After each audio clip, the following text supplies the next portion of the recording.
Welcome to another edition of Remembering When. I'm joined in this episode by Greg Hopkins, former president of the Bermuda Bicycle Association. And we want to go back to how things were back in the day. Obviously, the Sinclair Packard Memorial Race is a major event for them as well in the sport of cycling. But Greg, first of all, how did you get involved in cycling?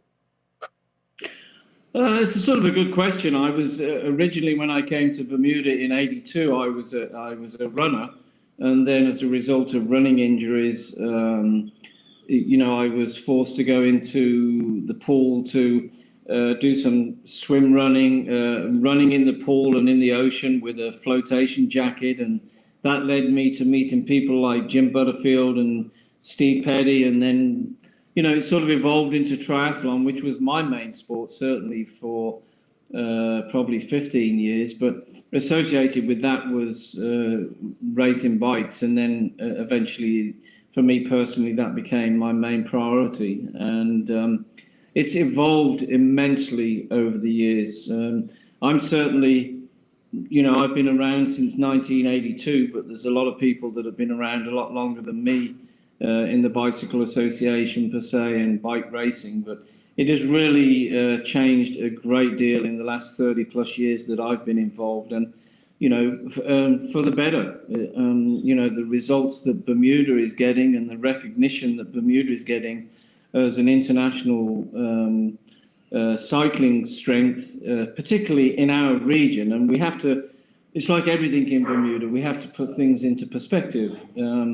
On the world scene, at the top of the world, then we don't feature, obviously. But within the Caribbean region and, a little further afield than that, we've done extremely well for an island of our population.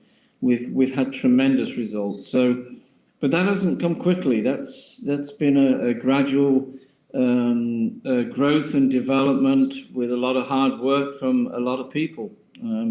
In particular, people like Peter Dunn, who's been the president of the association now for some probably 12 years, and a driving force behind the development, particularly of our junior riders. Right. And that's where I've seen the biggest change in Bermuda cycling is the age of our top riders compared to what it was like certainly back when I started riding in Bermuda. When you were, during your tenure as president, a lot of things were evolving in the sport. A lot of things were changing. How did you find at the beginning of your presidency to the time that you relinquished the title, how much did things change in the sport for you? Probably not as much as I planned them to change when I took on the position of president. Because you have all these great ideas, and it's funny because I was talking to Peter Dunn not so long ago, and there was an article in the Royal Gazette when I first was president, and my goals were to develop the junior riding, to develop the sport, from that level, so that we would ensure a strong future in cycling, and that really is the same thing that Peter Dunn has done for the last 12 years. And he's achieved infinitely more than I managed to do. But the idea was always there. And that's why I think when something does grow and develop and get stronger and get better, it's not an overnight thing. So I did as much as I could in the years that I was president. But it's a slow process. And we're now...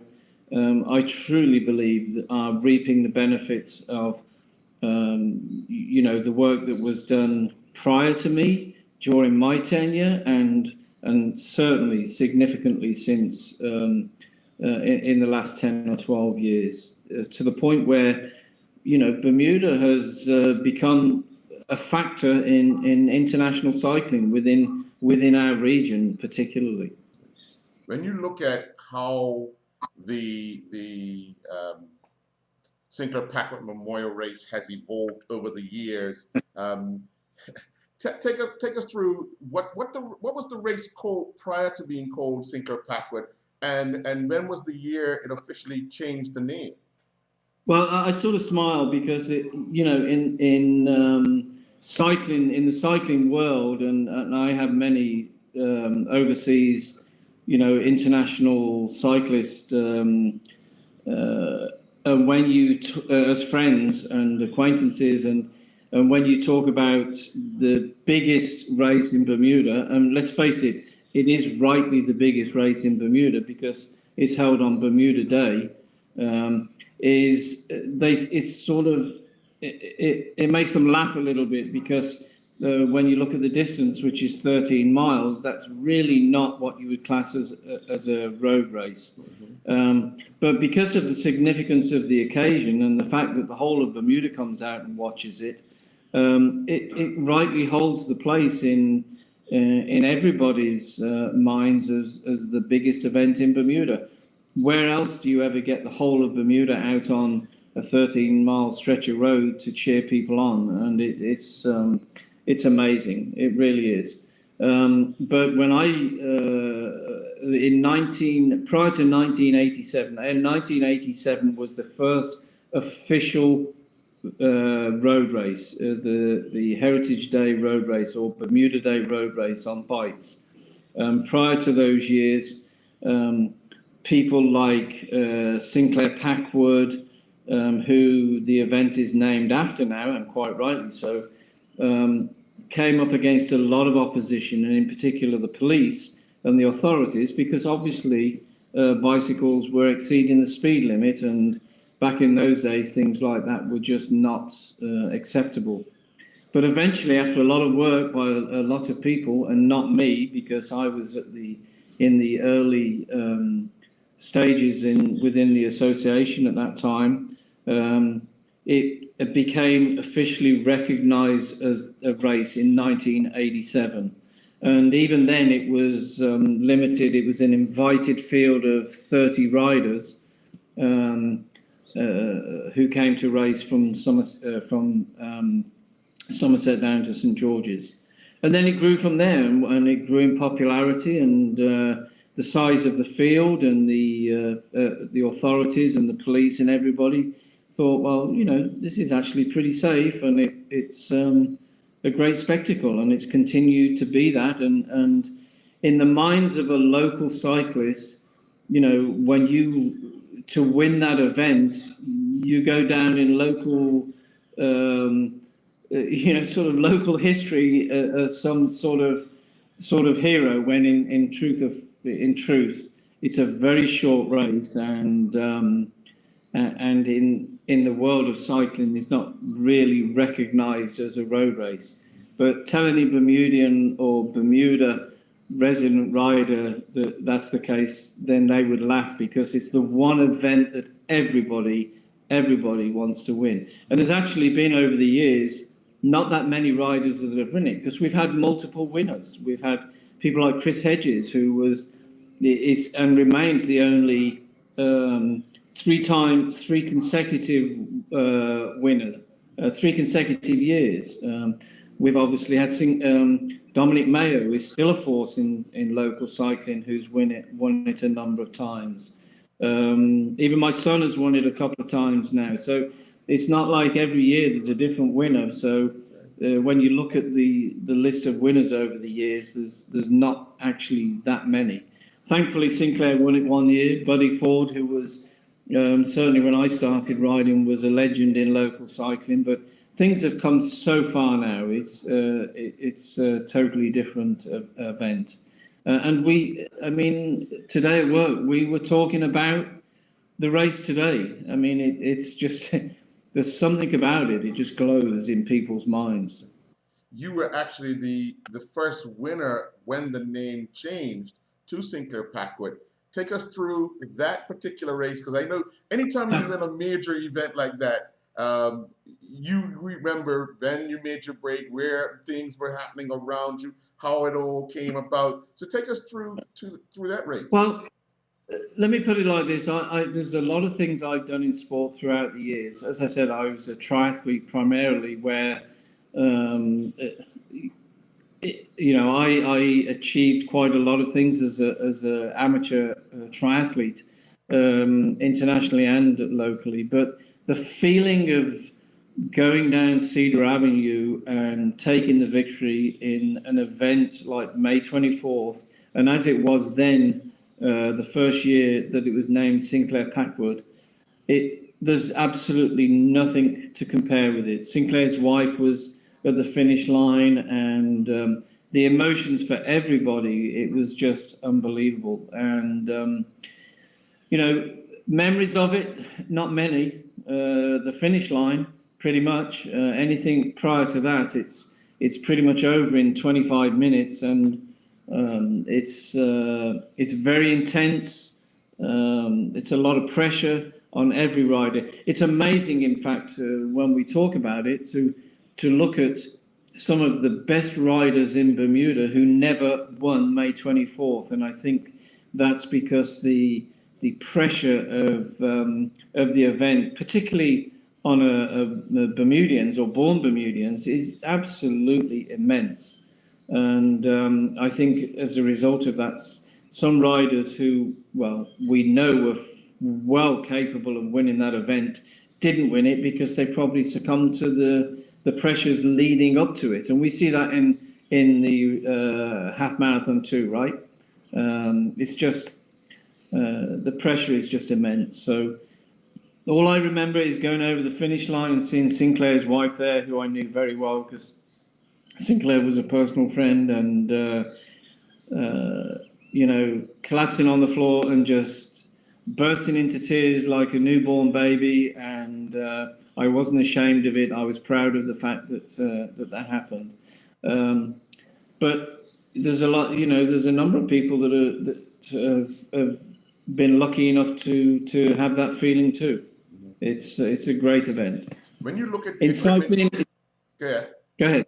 When you look at the equipment you were using back at that time and the equipment that they are using now, although the machines that we have nowadays are lighter, and did you feel if you had that equipment you could have been a lot faster and a lot better? No, I think that when you look at the performances that our riders and our young riders in particular are putting in now, yes, equipment definitely does make a difference. But when I look at and we were dedicated, don't get me wrong, we worked hard at the sport, we did a lot of training, but the sophistication of the training now, all these young riders who are at the top of our sport now, and the top of our sport for the first time in my memory is dominated by young riders. And I'm talking about 16, 17, 18s. And thankfully we have some, like Caden and Connor White and Nicholas Narroway, guys who are approaching they're in their early 20s, 20, 21. Those are the guys that are dominating the sport now. And they're so much more sophisticated than we ever were because they have the technology there, whereby, when I went out training, for example, I would gauge my performance on how sick I felt, or how much my legs hurt, or how much my breathing was. There was no technology. Now they all have power meters and computers that tell them exactly what they're doing at any given time. And I take my son, for example, and I know they're all the same. When he gets home from a ride, he downloads his ride onto the computer and analyzes everything. It's a different world in many respects. But when you look at the work ethic of these young riders now, it's just amazing. It just blows my mind. I mean, doing 400-500 mile a week training rides, even at my best, I never did mileage like that, and I certainly didn't. None of us did the sort of speeds and performances that they do now, because they're extremely dedicated. Bermuda in cycling is in a very, very good place right now, and I'm going to keep saying this probably throughout this interview. So much of this is as a result of the hard work, dedication, and the efforts of Peter Dunn as the president, because being a president of a sport is one thing, but when you're hands-on like he is, particularly with the juniors, having junior training as he does at his own home and out on the road every week with, kids from 14 years and up, and the sport is now reaping the benefits of that because all these kids came through it. My son came through it, and he's one of the top riders now. And Connor White came through it, and Nicholas Narroway, and Xander Miller, and Cameron and Moses, and all these kids that are out there now are coming through the same developmental programs, which is Bermuda is now seeing itself as a force to be reckoned with in our region. When we look back at some of the guys who were standout during your time and in the 90s and the early 2000s, what do you remember about the battles that you would have every other week when you guys were doing either a road race or a crit?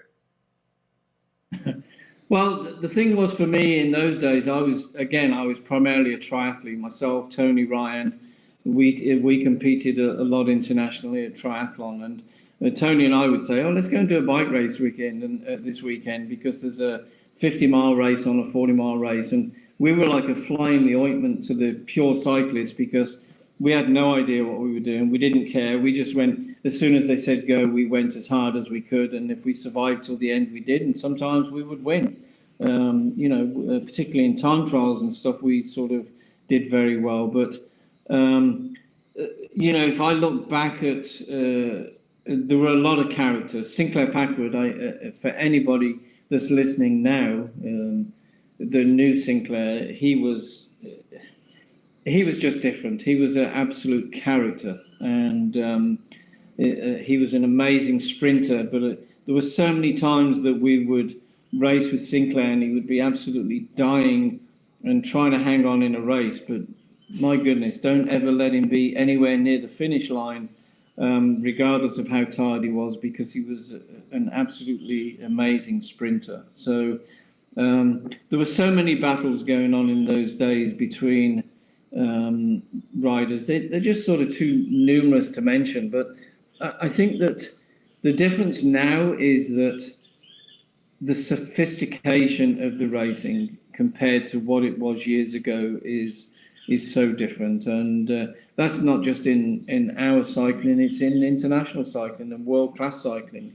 It's very different. So it's good days. There were good days then, and we should never forget the past. We should never forget the Buddy Fords and the Clarkie Tears. I'm going to throw off some names now that people don't remember, and the Earl Godfreys and people like that. We should never forget where the sport started, but I think right now we're on sort of a crest of a wave so far as the future moving forward. And as we've seen many times in recent years, certainly again, and I refer to our region because let's face it, for an island population of 63,000 people, we can't be competing with the world's strongest forces in the sport. But within our region, Bermuda has probably, I would suggest, in Caribbean cycling and the Caribbean region, won more medals than anybody. In fact, I know that for a fact that they have. When we look at just that, the Caribbean region, we seem to do rather well of late, well, in years gone by, at the young level, at the youth level. And now we start to see the progression into the senior level. Do you think, as long as we continue on the path that we're on, that we can actually get to see maybe 3 or 4 at the same time break out kind of internationally? Absolutely. I really feel for, in the past, we've always had a standout cyclist. We had Elliot Hubbard. And we would send a team with Elliot to competitions, but with all due respect, and I know they won't feel insulted, there wasn't a lot that we could do to help Elliot. Tyler Butterfield, who's obviously we know is a triathlete, but let me tell you, Tyler Butterfield could have made it to the absolute top level of cycling if that's what he would have wanted. So we didn't have the support to give him. although we had some really strong riders. Even Dominic Mayo, who is now obviously guiding a lot of these younger guys through, who they still respect highly, and quite rightly so. When Dominic went away to competitions, he didn't have the support of a team per se. But now, when you look at our top riders, it's awkward sort of talking about my son, but when he did the Dominican, the 7-day stage race in the Dominican earlier this year, where he won the under 23 category and was right up there in overall, the reason for that was because he had support, and in particular Dominic Mayo, who was there for him every pedal stroke of the way. He wouldn't have achieved what he did had Dominic not been there. And unfortunately, and I know Connor White would have been a big factor too, but crashed very early. So the difference now is when you look at the number of riders of a very similar level and ability and potential, looking down the road, I think that Bermuda is going to have a tremendous future in cycling at a certain level, because they'll be there to support each other. And cycling is a team sport. The best riders in the world, the top professional riders, don't get there because they are an individual super strong rider. It's because they're a very good rider, but they have very good support. And in the past, that hasn't always been the case. But now, because of this growth, because of this development, because of the enthusiasm of the riders coming through now, the next 3, 4, 5 years is looking extremely positive for Bermuda. When you start to reflect, I was in the car with you the fresh year your son won the race. Coming out of St. George, that was the return of the racing in St. George. I remember at the top of, what was it, Store Hill, where he made his move, coming down the hill, and I can hear your voice. I can hear you, just talking. I think you were talking yourself through the rest of the race. But take us through the emotion of watching him do something that you had done so many years before. It's really difficult because, I've had people say to me after, because I do the commentary on May 24th, that they were surprised that I didn't get more excited. But, I'm still trying to do, as a hack commentator, the best I can do. But the emotions inside are unbelievably tough when you have a child that's involved. And I think particularly his last victory, when he managed to outsprint Dominic at the finish, it was hard not to sort of lose control. But at the end of the day, it's you still got to do what you're there to do, which is to give it an honest report of what's going on for other people listening. But it's very exciting to see him succeed. But when I see him succeeding like that, and even when I saw him beating Dominic in the sprint, it was a sort of a double-edged sword, because I looked at Dominic and I think, well, the reason my son is one of the reasons my son is as dedicated and focused and has set these goals for himself, which are lofty goals, because he watched Dominic doing it. And before that, he actually didn't watch too much of Tyler because he's still a young man. But certainly when, you see somebody of his age finally overcoming somebody in the stature of Dominic is held in Bermuda, it's a good feeling in so many ways, because the reason that he's there is because he watched Dominic for a number of years doing the same thing. So it's really good. And Caden's not the only one. The kids that I've mentioned are all aspiring to be the best they can be, and the pride that they feel. Certainly, I know, so far as my son is concerned, and the others, when you pull on a Bermuda jersey, it's the pinnacle of their achievement, just to represent their country. What is the latest you've heard about the Caribbean Championships? Have they been postponed? Have they been canceled for this year?